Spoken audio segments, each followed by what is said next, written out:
Brad.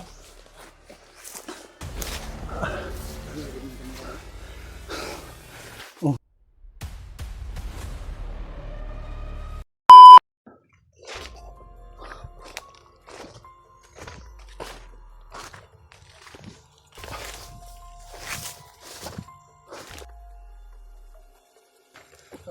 Yung mga tol, isang mapagpalang umaga sa ating lahat, no? So, patuloy pa rin ako mga tol sa paglalakbay. At kasalukuyan ay may mga barilan akong naririnig, mga putukan. O yun nga lang, hindi ko patiyak kung mga putukan na yun ay mga kasamahan ko. So hindi naman siguro sila magputukan kung hindi yun mga kasamahan ko mga tol. Kaya ginagawa ko ay patuloy pa rin ako sa pagmamasid at sinusundan yung bilas ko na si Ray. Pero hindi ako nagwagi mga tol sa gabing yun na lusubin ko sana si Ray para may ligtas. Kaso lang ay hindi ako nagwagi dahil may dalawang commander na dumating at mga tauhan ng mga commander.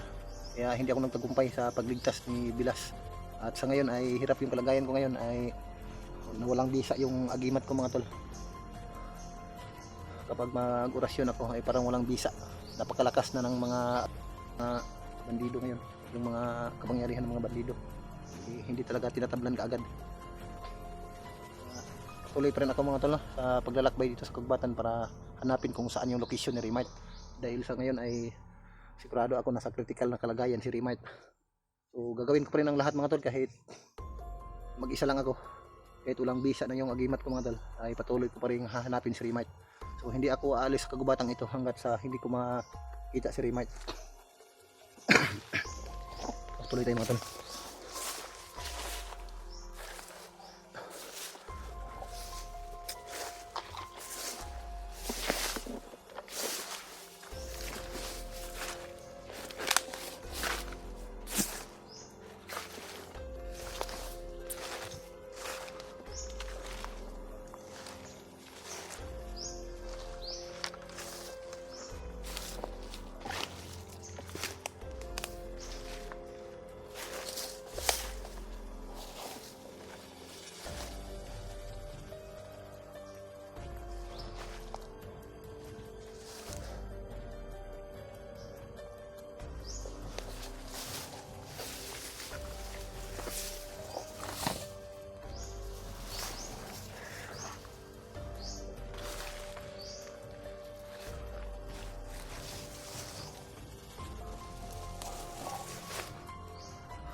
Sobrang lakas talaga yung ulan at hangin kagabi mga tol, na tumba yung puno ng saging.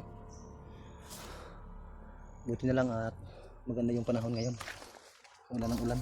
Grabe.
tayo, Brad.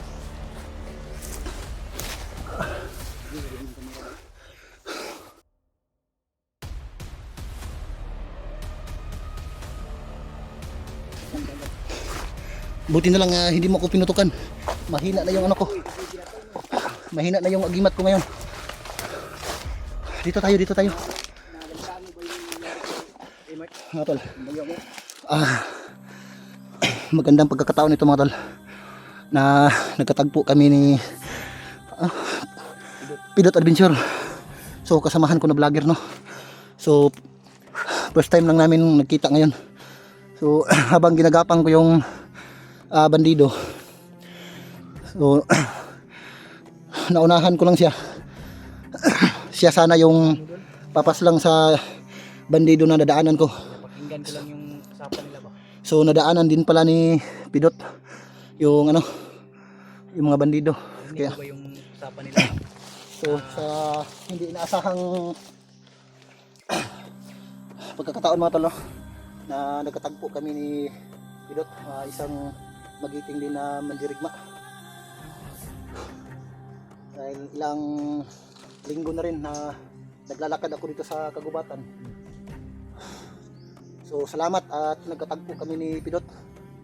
So grabe yung sakripisyo ko dito sa kagubatan.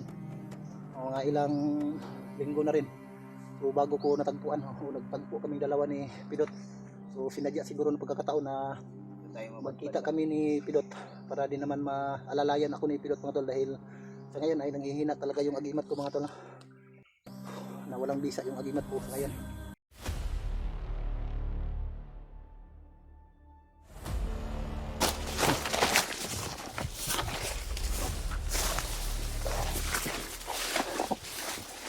Grabe, napaka bilis kumilos ni Pidot mga tol.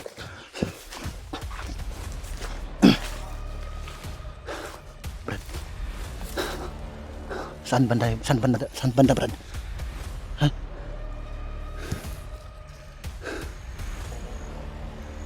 Nakita na patay. So, bilib ako dito kang Pidot mga tol. Napaka talas ng pandinig ni Pidot.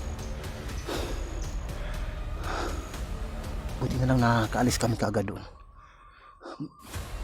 Yung pinaslang ko kanina na nakita ng mga kasamahan niya. Brad, salamat Brad.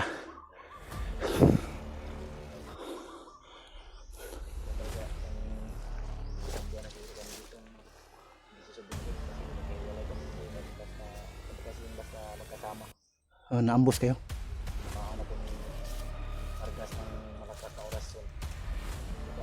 Ano yun? Commander yun? Commander yun. So yung narinig ko kanina na usapan nila, alam mo kung narinig mo. Nandito daw sila daw yung pinalantod ni Vargas dito. Kaya, ay ni Bangas. Bangas? Kaya malamang, hindi ko rin si Rimat kasi pagkakaalam ko. Kita ko yung video nila, si Bangas yung may hawak. Ni Remart? O, Rimat. Kaya si EJ, ay nakapagsabi kasi sa akin na si EJ ay tinamaan daw ng Luluambo ng malakas na orasyon. Kaya kailangan din natin mahanap si EJ. Dami natin problema ngayon ba? Iwan ko kung sila din, ano lang balita sa kanila kasi wala na akong balita din. Ito na ano kasi may bangyo. So, wala nang signal. So at least na Importante na nakita tayo ng may kasama na ako ngayon at may kasama ka na rin. So napakahirap dito kung natin ngayon. mag-isa. Target natin. Ay, mahanap natin si EJ. Kasi sila Julio at si Marvin. Eh, wala akong balita kasi bumaba sila dahil na ano namin, iligtasan na namin na si Ilaw ay natamaan ng bala. Kaya binaba muna nila upang magamot at kuha yung bala na ano ba na natama sa kanya. Kaya hindi ko alam kung kailan sila akyat. Ang ano natin ngayon ay hanapin natin si EJ kung paano natin matulungan natin siya, kasi alam ko na naghihingalo yun kasi may nakapagsabi kasi sa akin malamang kung si Luluambo ang tumira sa kanya ng orasyon.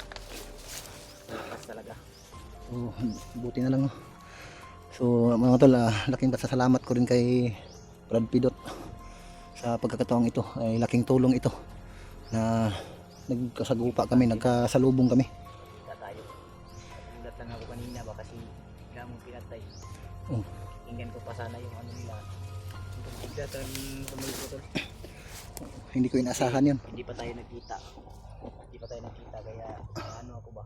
Pero sa mga video mo natitingnan naman kita. Pero mas iba kasi yung sa personal kaysa sa video Iba kasi yung mga ano, kung gwapo tayo sa video, sa personal. Iwan ko lang. Napatawa tuloy si Brad Pitt. So ngayon mga tol, personal ko nang nakita si Brad Pitt, no. So totoo talaga mga tol, pogi talaga si Brad Pitt. Oh, lalo na kung tumawa mga tol, makaakit talaga ng ano, mga magagandang binibini. So anong plano? Dahan-dahan tayo. Tara, marami pa tayong problema. So kahit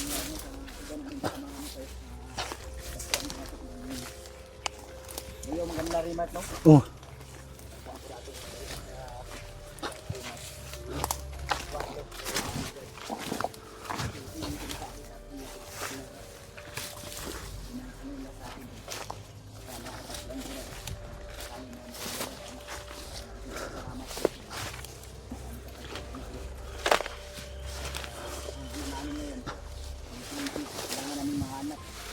oh, hindi na ako mahirapan ngayon mga tol. May kasama na akong magigiting na hunter.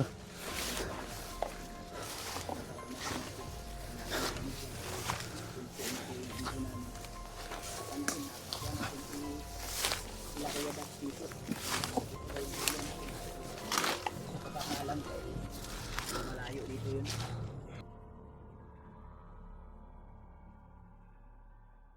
Yung puno itong mga kahoy ito, bro. Wala tayo pwedeng magiging kampante dito. Hindi natin makikita.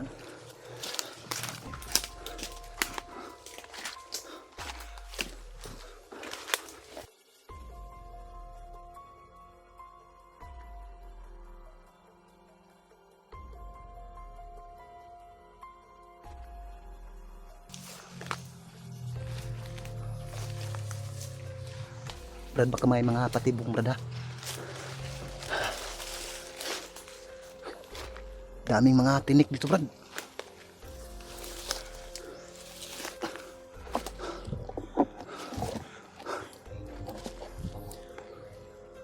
Maganda dito, Brad, magpa-signal, Brad, no? May mga malaking punong kahoy, no? Pwede na akyatin, no? So, kanina, Brad, may mga naririnig akong mga putukan. So, problema na shutdown yung cellphone ko.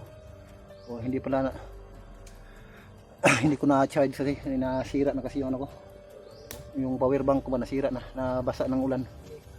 Minsan mag-charge, minsan hindi.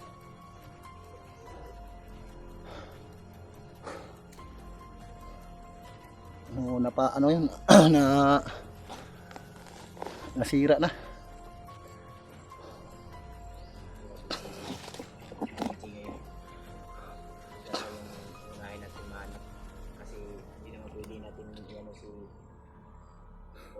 Kaya yung bandana ni Rimar kasi hawak ng mga bandido ngayon. Kung sino man yung matagpuan natin ay tutulungan natin ulit tayo magdala ng isip kasi layunin natin yun. Kailangan nating mailigtas yung mga kasama natin.